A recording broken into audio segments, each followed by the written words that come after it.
오늘 창세기 12장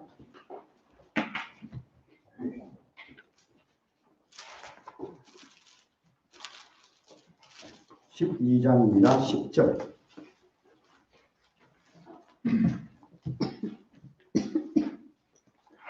그 땅에 기근이 들었으므로 아브라함이 애굽에 거류하려고 그리로 내려갔으니 이는 그 땅에 기근이 심하였습니다.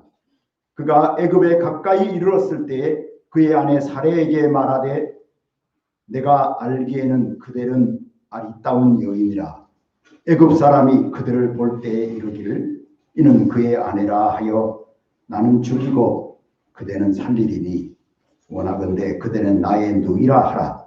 그러면 내가 그대로 말미암아 안전하고 내 목숨이 그대로 말미암아 보존되리라 하니라. 아브라함이 애굽에 이르렀을 때 애굽 사람들이 그 여인이 심히 아리따움을 보았고 바로의 고관들도 그를 보고 바로 앞에서 칭찬함으로 그 여인을 바로의 궁으로 이끌어들인지라. 이에 바로가 그로 말미암아 아브라함을 후대함으로 아브라함이 양과 소와 노기와 암수나기와 낙타를 얻었더라. 여호와께서 아브라함의 아내 사레의 일로 바로와 그 집에 큰 재앙을 내리신지라. 바로가 아브라함을 불러서 이르되 내가 어찌하여 나에게 이렇게 행하였느냐? 내가 어찌하여 그를 내 아내라고 내게 말하지 아니하였느냐? 내가 어찌 그를 누이라 하여 내가 그를 데려다가 아내를 삼게 하였느냐? 내 아내가 여기 있으니 이제 데려가라 하고 바로가 사람들에게 그의 일을 명하며 그들이 그와 함께 그의 아내와 그의 모든 소유를 보내었더라. 이제 선생님 나오셔서 말씀 전하시죠.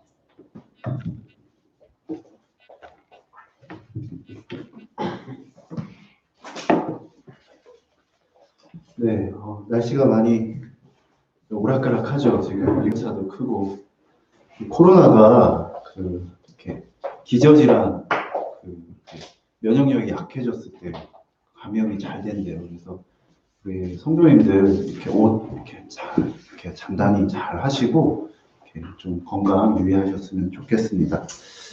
오늘 본문은 이렇게 우리가 잘 알고 있는 이야기입니다. 아브라함이 아직 아브라함 되기 전에 그래서 그 유명한 아내를 팔아서 이렇게 자기의 목숨을 부지하고자 하는 그 사건이죠. 이 이야기 잘 알고 있을 거라고 생각이 듭니다. 오늘 이 본문이 나오기 전에 아브라함에게 어떤 일이 생겼나요?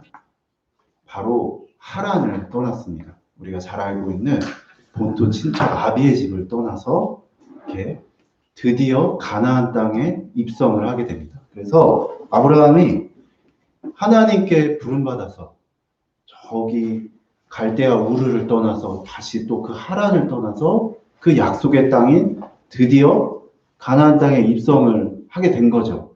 그래서 몇몇 그 선교학자, 역사 신학자들이 본 아브라함의 경로를 보면 그 길이 이렇게 해변 따라 편한 길로 오지 않고 이렇게 사막을 지나서 굽이굽이 해가지고 그 하란 골란몬 막 지나가지고 어렵게 왔더라고요. 그래서 그 아브라함이 좀 감격이 컸던 것 같아요. 그래서 그 땅에 도착하자마자 세겜 땅에서 한번 제단을 만들고 그리고 또 다시 베델 땅으로 가가지고 거기서도 제단을 만듭니다. 그 제단을 만든다는 의미가 뭐죠? 하나님을 인정하는 거예요. 내가 하나님의 부르심에 순종해가지고 이 땅에 왔고 그 감동이 크니까 하나님 앞에 예배 드린 거죠. 오늘날로 치면. 그리고 내가 하나님께 속했다라는 것을 하나님의 약속을 이에 따라 순종했다라는 것을 지금 상징적으로 이렇게 표현했다고 봐도 이렇게 아주 억지스러운 해석이 아닐 것 같습니다. 그랬는데 그 약속의 땅, 그 가나안에 오늘 본문에 뭐가 왔다고 나와 있죠? 기근이 나와 있다고 있습니다. 아브라함이 세겜에서 점점 남쪽으로 가는데 그 남쪽에 제가 가봤더니 그냥 모래밖에 없어요. 이스라엘이라는 그 가나안 땅이 참 하나님이 선택하신 땅이다 생각했던 게 제가 1월에 다녀왔는데 북쪽은 여름인데 북쪽은 겨울인데 이 남쪽은 또 뜨거운 여름이 있어요. 그래서 저기 헐몬산 근처 가가지고는 파카를 입었고, 저 남쪽 그 끝에 가가지고는 제가 수영을 치고 왔어요. 지중 그 홍해에서. 아, 이 작은 땅인데 하나님이 되게 풍요롭고 풍성하고, 그리고 사계절이고, 그래서 지구의 압축판, 뭐 이런 별명도 있어요. 그 이스라엘 팔레스타인이. 근데 그랬던 것처럼 이 남쪽에 안 그래도 모래밖에 없는데 기근까지 들였으니 유목하는 그 아브라함 입장에서는 약속의 땅으로 왔는데 이게 완전히 마른 하늘의 날벼락인 거죠. 기근이라는 게 참 무서운 거거든요. 이 우리나라 역사에 우리나라가 거의 한 400여 회 가까이 이렇게 침략을 받았잖아요. 우리 한반도가 이 통로다 보니까. 그래서 전쟁으로 참 많이 죽었지만 조선시대 때 임진왜란, 병자호란보다 오히려 그때 그 현종 때 경신대기근 딱 2년 기근이 왔거든요. 그때 조선의 인구가 뭐 많게는 800만, 뭐 적게는 500만 이렇게 보는데 그때 100만 명 가까이 죽었다고 합니다. 오히려 임진왜란 때보다 병자호란은 더 그 전쟁의 피해. 6.25 때 남북한 합쳐서 한 120만 명 정도 얼추 그 정도거든요. 기근이라는 것이 굉장히 무서운 이게 자연재해입니다. 그러니까 지금 아브라함에게는 일가가 딸려 있어요. 아브라함과 그 사레 그리고 롯과 그 롯의 가족들. 아브라함은 그 한 족장, 그 한 족속의 지금 리더입니다. 전체를 끌고 가야 돼요. 그래서 아브라함은 그 생존의 문제에 직면했고 그 문제에 직면함에 따라서 믿음이 없는 사람들 입장에서 봤을 때 그 관점에서 봤을 때 현명한 결정을 합니다. 어디로 가죠? 애굽으로 가는 겁니다. 그래서 애굽으로 내려가기 전에 아브라함이 그 아내에게 이야기를 합니다. 뭐냐면 우리와의 관계를 이전으로 복원시키자. 뭐죠? 사촌 동생이었잖아요. 사례가. 그러니까 너는 내 동생이라고 해라. 여동생이라고 해라. 그리고 그래야 우리 일가가 살 수 있다. 유목을 하던 그 한 족속과 그리고 애굽은 농경을 하던 정착된 도시 문명 국가였죠. 그러니까 아마 들어가자마자 바로 티가 날 거예요. 그래서 오늘도 일사천리로 애굽 땅에 들어가자마자 바로 왕의 아내로 불려가잖아요. 외적인 차이도 외적인 문 이렇게 복장, 뭐 풍습 이런 것도 차이가 있었겠지만 뭐 사례가 아브라함이 그래도 이게 팔불출인지 모르겠지만 어쨌든 이쁘다고 했으니까 그 외모까지 그러니까 바로 이렇게 그 애굽 왕의 그 아내로 가죠. 여기서 저는 무엇을 좀 생각해 보게 되냐면 마치 우리의 인생을 살다 보면 먹고 사는 문제가 아주 심각하게 다가올 때가 있죠. 당장의 아브라함처럼 생존의 문제가 우리네 인생 앞에 직면할 때가 있습니다. 그리고 제가 뭐 사실 이런 말 하는 것보다 저보다 인생을 훨씬 많이 경험하신 우리 권사님들, 지사님들은 이 말의 깊이와 그 현실감을 훨씬 더 잘 이해하실 거라고 생각이 듭니다. 그럴 때 우리는 과연 하나님이 나에게 주셨던 약속, 혹은 나에게 주셨던 소명, 보여주신 그 비전이 보여주신 거잖아요. 거기에 어떻게 반응하는가를 한번 생각해 보게 되는 거죠. 아브라함, 하나님께 소명을 받았습니다. 아브라함 사실 별거 없어요. 그 가족이 뭐예요? 그 갈대아 우르에서 그 우상 조각을 만들어가지고 파는 그런 집안이었어요. 하나님이 그냥 아무 이유 없이 은혜로 그 가족을 선택하신 거예요. 그냥 아브라함 1차적인 감동 오죠. 뭐 내세울 거 없는데 오늘날 소위 말하는 뭐 스펙이 좋은 것도 아니고 우리 가문이 좋은 것도 아니고 근데 그냥 하나님이 선택을 해주셨으니까. 그래서 아버지가 이제 돌아가시자마자 거기 하란을 떠나서 약속의 땅에 입성을 했어요. 나는 하나님께 순종해서 하나님의 부르심으로 이 직선거리로 2,000km가 넘거든요. 그 갈대아 우르에서 여기 지금 세겜까지도 거기까지 왔으니 멋지잖아요. 순종의 아이콘이죠. 그랬는데 그 약속의 땅에 소위 말하는 그 보장된 그곳에 갔더니 고난이 온 거예요. 고난이. 기근이 온 거죠. 지금 이 시대, 우리 코로나 시대 때 경제가 마비돼서 그 먹고 사는 문제 때문에 지금 다른 나라들은 그냥 봉쇄를 풀고 있죠. 왜냐하면 코로나로 죽나 굶어 죽나 막 이런 얘기 하고 있잖아요. 그 문제, 그 비슷한 문제가 지금 아브라함에게 온 거죠. 예수님을 인격적으로 처음 만났을 때 그랬습니다. 그 감격을 대부분의 그리스도인들은 절대 잊지 못합니다. 그래서 감성적인 표현으로 예수님과의 첫사랑 막 이런 표현이 있잖아요. 그때 우리는 예수님을 인격적으로 만나기 이전의 삶들을 이렇게 회고합니다. 그리고 내가 지금까지 살아왔던 게 그 예수님을 만나면서 내 인생의 방향이 선명해지면서 그게 다 필요한 것들이었구나. 훈련이었구나, 때로는 나에게 양식이었구나, 걸음이었구나 등등 다양한 표현으로 그때 그 인생을 되돌아보면서 감격의 눈물을 흘리면서 내 인생의 방향을 결정하는 것. 그게 예수님과의 만남의 사건. 그래서 김중근 목사님은 인생 최대의 사건이 뭐냐라고 했을 때 예수님과 만난 사건. 당신이 뭐 덤프트럭과 부딪혔는데 멀쩡하면 그게 부딪힌 거냐 막 이런 표현까지 하시면서 그랬죠. 그랬습니다. 대부분의 그리스도인들이 모태 신앙이든 그냥 아니든 예수님을 인격적으로 이분이 제가 처음 예수님 만날 때 표현으로는 이 양반이 진짜 살아있는 분이구나. 이분이 진짜 살아계신 분이구나라고 느끼는 그 만남의 순간, 그리고 그때부터 내 인생을 향한 하나님의 계획, 하나님의 약속이 이거구나라고 그 감격을 절대 잊지 못합니다. 그런데 살아가다 보면 아까도 말씀드렸지만 대부분의 그리스도인들이 이 생존의 문제 앞에 그 비전이, 소명이 흐릿해지거나 때로는 놓쳐버리기도 합니다. 아브라함은요, 약속에 지금 자기가 있었던 땅이 어느 땅인지도 까먹고 그냥 기근을 피해서 가는데 한 발 더 나아갑니다. 어떻게 해요? 안에. 야, 진짜 오늘날 진짜 어떤 면에는 존경스러워요. 어떻게 이런 용기가 그렇죠?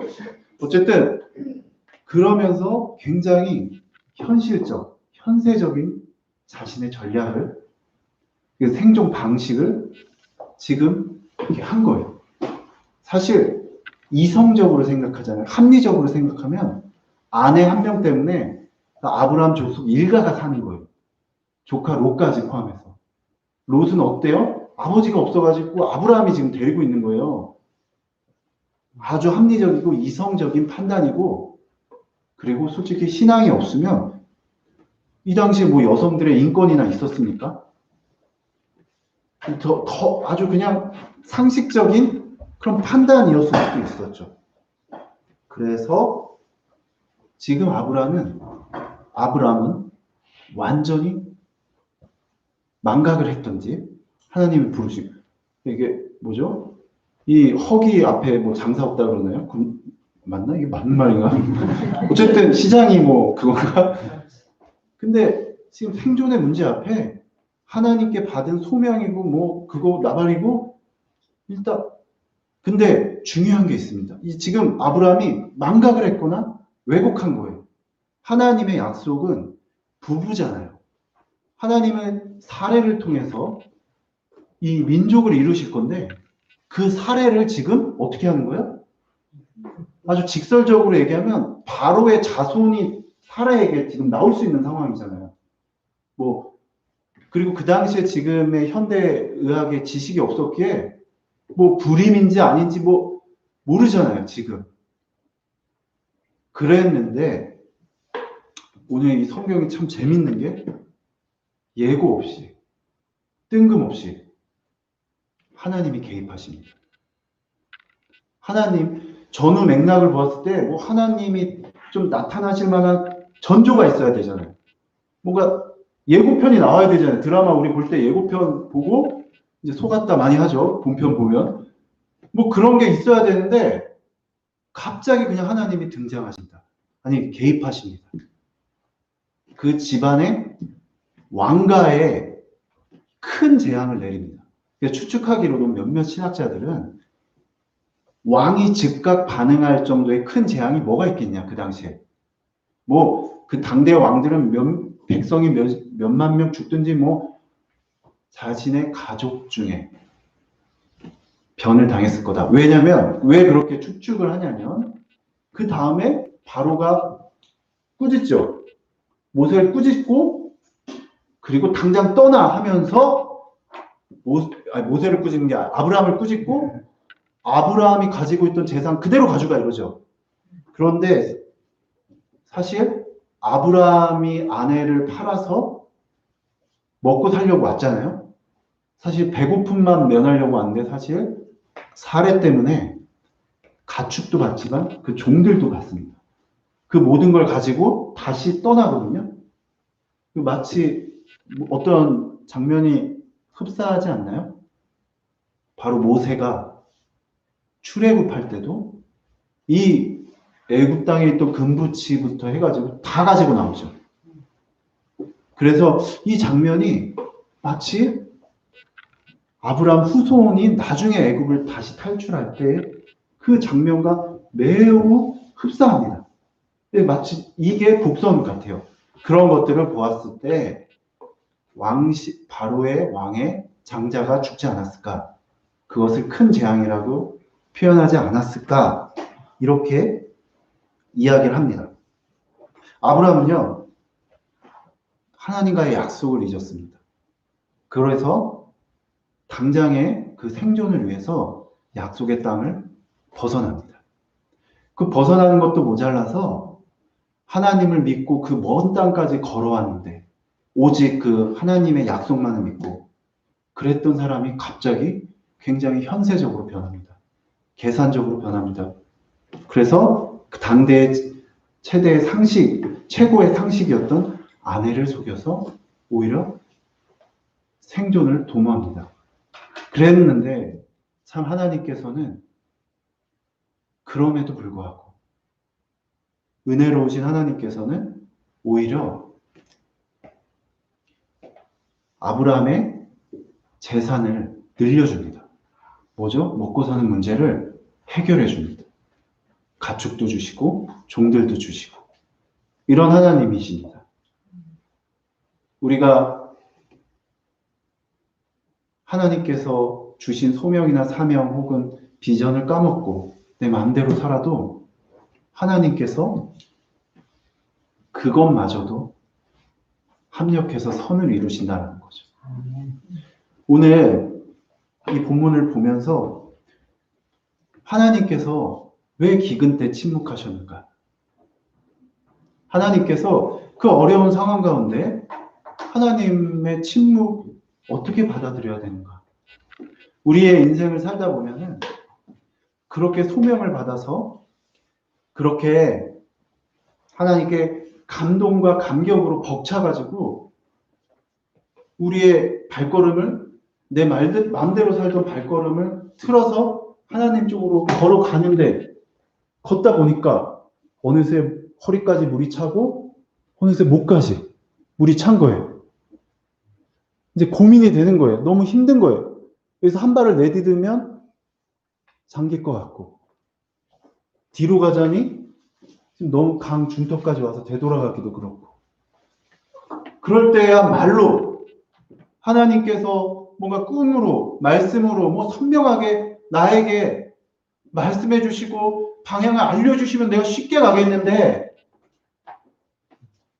오늘 아브라함이 기근으로 배고플 때 하나님 침묵하시니까 그걸 기다리지 못하고 약속의 땅이라고 내가 왔는데 내가 하나님께 부르심을 받아서 내 인생의 방향을 하나님께로 집중해서 이렇게 갔는데 왜 이런 일이 근데 왜 하나님은 침묵하실까?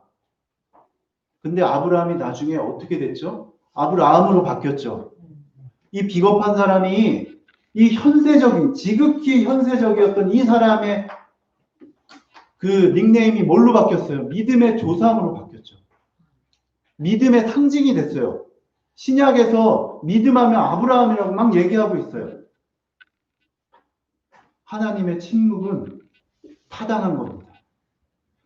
그런데 우리의 인생의 시간이 하나님에 비해서 현저히 짧고 우리의 시각이 하나님의 시각을 모르기 때문에 그 시간이 너무 힘들고 그 시간이 너무 인내하기 어렵게 느껴지는 겁니다. 그럴 때 대부분의 사람들이 소명을 놓쳐버립니다. 마치 오늘날 이 코로나로 인해서 걱정이 이만저만이 아닙니다. 우리의 교회는 정말 우리의 공동체십이 있기 때문에 사실 이렇게 뭐 없어요. 사실 상대적으로. 근데 지금 제 동기 전도사들 이야기 들어보면 교회가 지금 아주 큰일 났답니다.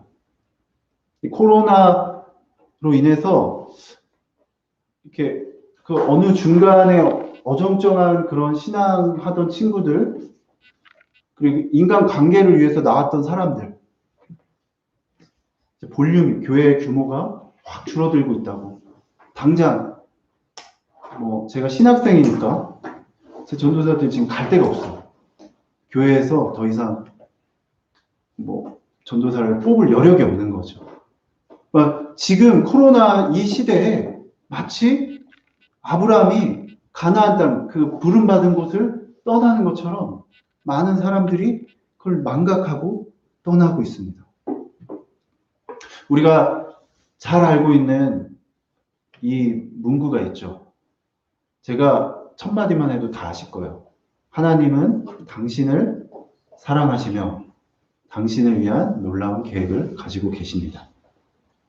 우리 자신의 이름을 넣어서 한번 이렇게 소리 내어서 말해볼까요? 시작. 하나님은 우영이를 사랑하시며 우영이를 위한 놀라운 계획을 가지고 계십니다.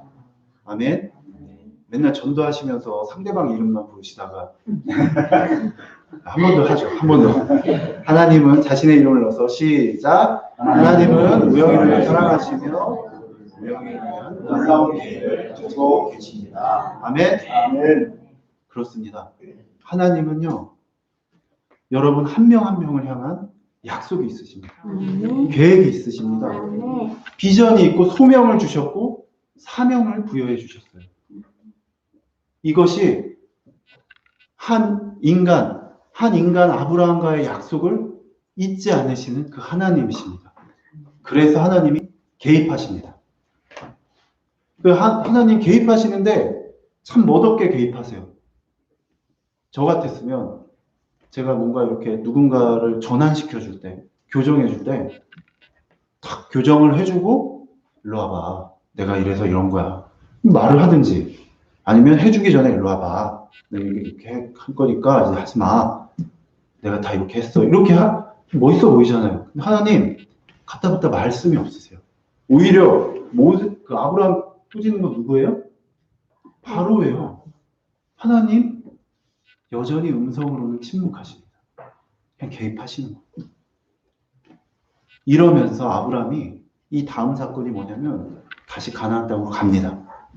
그리고 조금 변한 모습을 보여줘요. 여전히 그 이후의 에피소드를 다 아시죠? 또 팔잖아요. 그럼에도 불구하고 아브라함이 좋은 땅을 누구에게 양보해요? 롯에게 양보합니다. 변화의 시작이 보여지기 시작합니다. 아브라함은 이러면서 하나님께서 자신에게 그 주셨던 그 꿈과 그 약속을 잊지 않고 조금씩 깨달아가는 것 같아요. 오늘 말씀의 제목은 제가 되게 감성적으로 표현하고 싶었는데 기계공학과를 나왔어요. 저의 한계입니다. 그래서 이게 기계 설계학과로 갔으면 장로님을 만날 뻔했는데 다행히 공학과로 가서 지금 성적이 뽀록 안 나고. 근데 하나님, 내가 비록 잊을지라도 하나님은 잊지 않으십니다. 라고 제가 이 말씀을 좀 묵상하면서 사실 깨달은 거예요. 그럼 이 말씀을 보면서 우리가 이렇게 해석하시면 안 됩니다. 아, 내가 막 살아도 하나님 다 도와주시는구나. 그러려고 이 성경을 기록한 것이 아닙니다. 우리가 주목하고 우리가 보아야 될 게 무엇이냐면 하나님을 신뢰하라는 것입니다. 하나님을 향한 신뢰를 놓지 말라고 이 이야기가 나온 겁니다. 하나님 책임져 주시는 분이십니다. 아까도 말씀드렸지만 영원 무궁하신 그 하나님에 비해서 이 땅에서의 우리의 인생이 짧기 때문에 천지를 만드시고 온 우주의 주제이신 하나님의 시각과 관점을 일개 인간인 내 자신이 다 소화시킬 수 없기 때문에 그 상황이 벽처럼 느껴지고 이미 그 상황을 그러니까 뭐 제가 표현을 할 수는 없지만 지금의 어떤 상식선을 양보하고 또 양보해도 야, 그거 어떻게 가능하지? 싶을 법한 그런 고난들을 겪으셨는데 신앙을 놓지 않으셨단 말이에요. 왜일까요? 그 가정을 향한 하나님의 계획을 그 권사님이나 그 집사님을 통해서 받으신 거기 때문에 여자 한 명이 며느리 한 명이 집안을 바꾼다고 이런 얘기 있잖아요. 우리 권사님들이 산 증인이시잖아요. 지금 가정을 향한 그 하나님의 계획, 단순하게는 제사, 이 우상을 우리 집안에서 없애겠다. 결국 다 자식들은 엄마 따라가게 돼 있거든요. 다 믿음의 가정으로 변화되고 남편도 나중에 이제 호르몬이 바뀌어요. 역전돼요. 그러면 꼼짝 못합니다. 그래서 저는 지금부터 잘하고 있답니다. 근데 그런 것처럼 가정을 향한 하나님께서 주신 약속과 소명이 선명했기에 그 시간을 인내하고 견딜 수 있었던 게 아니실까 그런 생각이 듭니다. 대단하신 거죠. 저는 오늘 이 밤에 하나님께서 우리의 개개인에게 여러분 한 명 한 명에게 우리 성도들 한 명 한 명에게 그 주신 그 소명, 그 사명이 다시금 떠올라서 리프레시, 다시 신선해져서 리셋. 그래서 하나님을 향한 신뢰가 더욱 굳건해지기를 혹은 회복되어지기를 원합니다. 이 시대가 어렵다고들 합니다. 예배가 끊겼죠. 교회를 향한 냉소가 더욱 심화되었습니다. 이 젊은 세대, 젊은 사람들 사이에 어떤 말이 있냐면 예전의 신앙은 기독교 신앙은 선한 액세서리였대요. 이것도 나쁜 말이죠. 어떻게 신앙이 액세서리예요? 근데 지금은 나쁜 액세서리를 차고 다닌다. 인식이 바뀌었어요. 이번에 코로나 때문에. 그래서 수도권에서는요, 뭐 이렇게 카페에서 뭐 성경책 꺼내놓기가 좀 눈치 보인다. 이렇게 심하게 눈치 보는 사람들은 그런 얘기도 있더라고요. 이미 많은 사람들이 교회를 떠났다라고도 말하기도 합니다. 약속의 땅, 가나안 땅에 기근이 온 것처럼 지금 우리나라가 그렇고 이 시대가 그렇습니다. 이럴 때 어차피 하나님께서 개입해 주시고 합력해서 선을 이루실 거니까 나도 애굽 땅으로 가자 이래야만 할까요? 아닙니다. 하나님을 신뢰하라는 사인인 것입니다. 이럴 때일수록 하나님께서 여러분 자신에게, 여러분 가족에게, 또 우리 교회 공동체에게 주신 비전을 더욱더 선명하게, 분명하게 붙잡고 그리고 그 하나님을 신뢰하라는 그런 사인인 것입니다. 기독교의 역사가 그렇습니다. 박해와 고난이 올 때 오히려 본질이 회복됐고 그리고 오히려 부흥이 일어났습니다. 아이러니하죠. 저는 이 시대에 사람들이 표면적인 현상으로는 어렵다 하지만 우리는 생각을 바꿔야 됩니다. 오히려 이럴 때일수록 단순한 신앙, 분명한 신앙, 하나님을 향한 믿음, 이런 것들이 더욱더 빛나 보이기에 이보다 더 좋은 시간이 어디 있습니까? 우리 권사님들은 이미 신앙을 가지고 한 번의 그런 어려움과 박해를 겪어보셨겠지만 하나님께서 이 시대에 마치 침묵하시는 것처럼 보여도 우리는 그 하나님의 침묵의 타당을 믿어야 됩니다.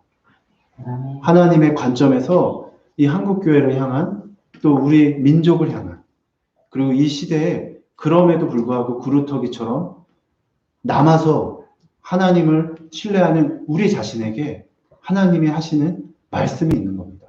신뢰하십시오. 이해가 안 되더라도 하나님을 믿으셔야 됩니다.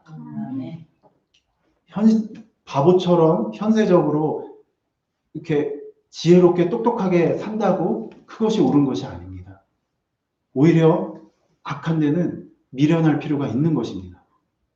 이 시대에 하나님께서 그렇게 이야기하고 계십니다.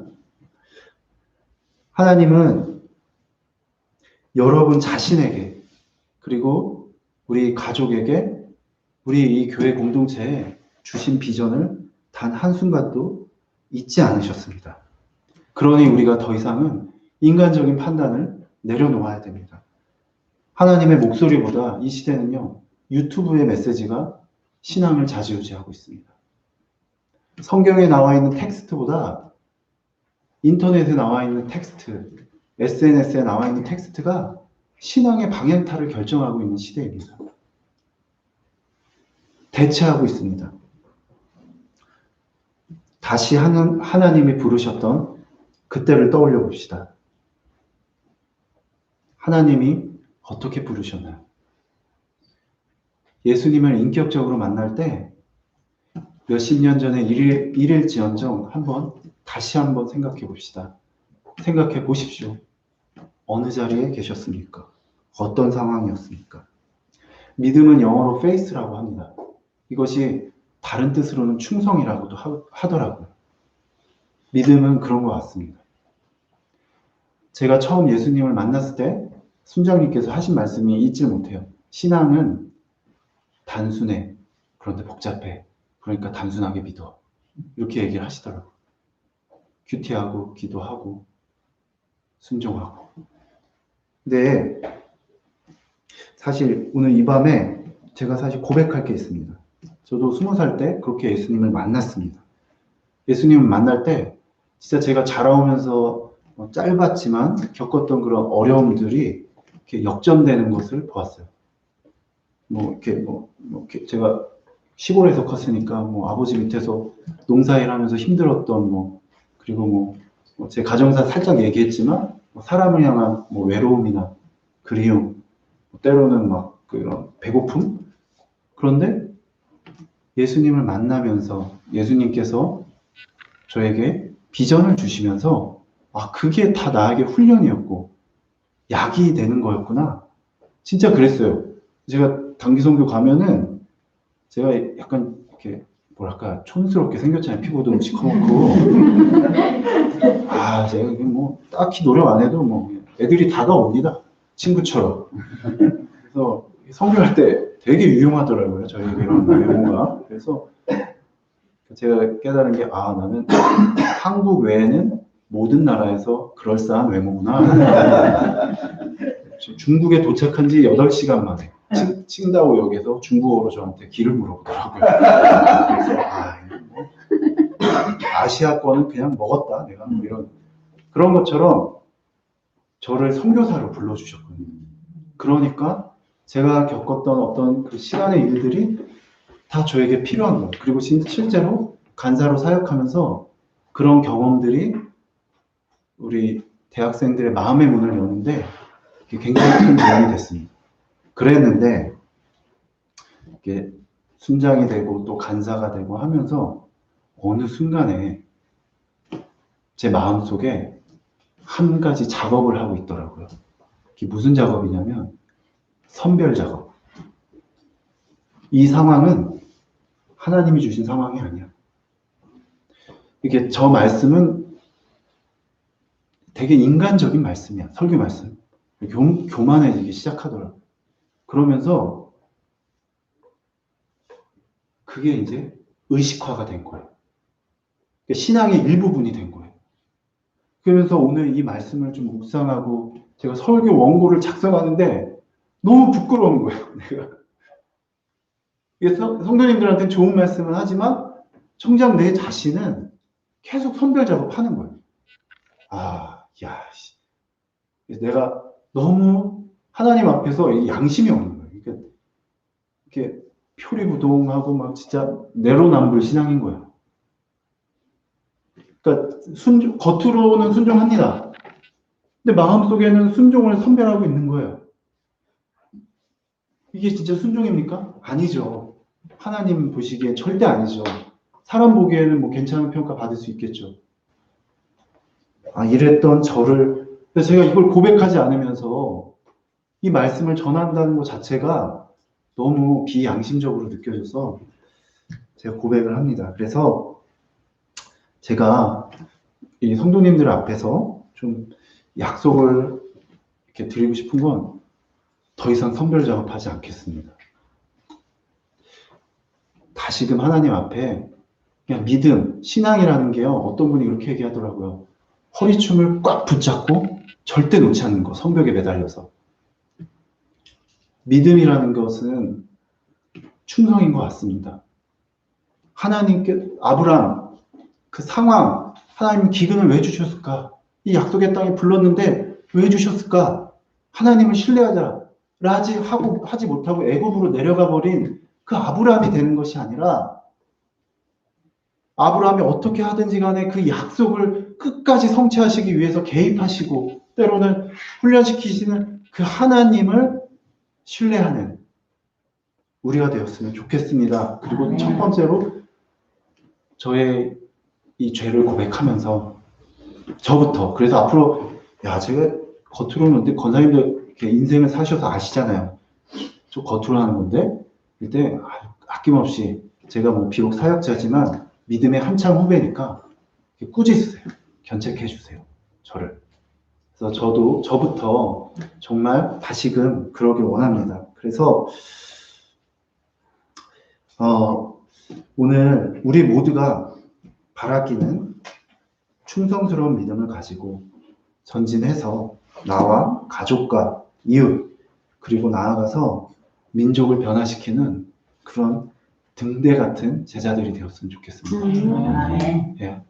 교수님께서 그러시더라고요. 하늘의 별과 같은 사람은 구름이 끼면 볼 수 없지만 등대는 구름이 꼈을 때 보인다고 하시더라고요. 그리고 높이도 낮아서 잘 보인대요. 가까이 있어서. 우리의 신앙이 우리가 그랬으면 좋겠습니다. 이 시간에 함께 소리내서 기도했으면 좋겠습니다. 이렇게 기도하셨으면 좋겠습니다. 하나님을 신뢰합니다. 현세적으로 살았던 것을 회개합니다.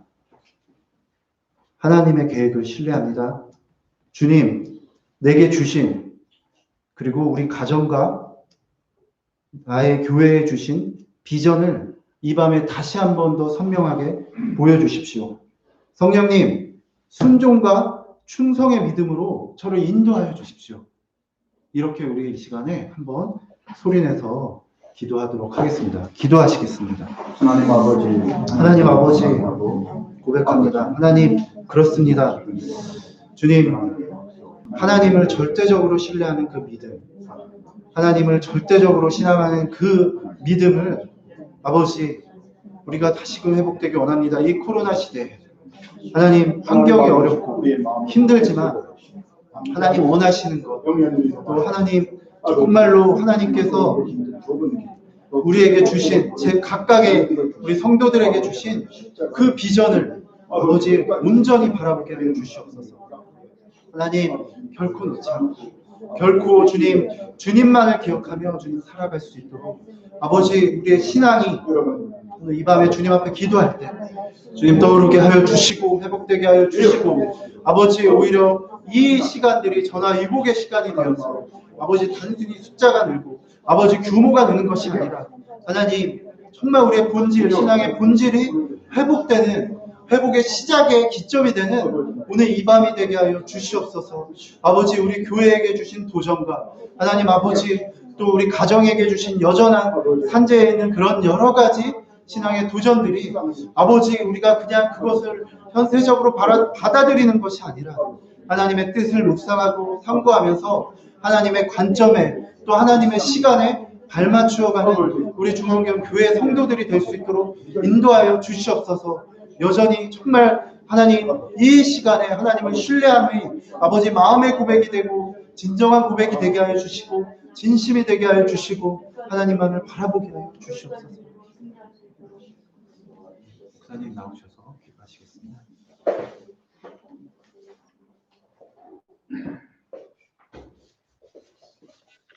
623장 찬양하면 되겠습니다.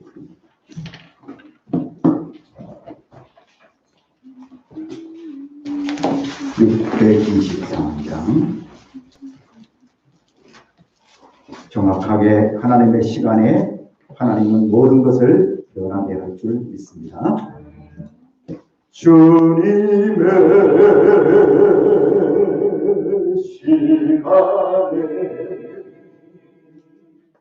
아름답게 모든 것 변하리.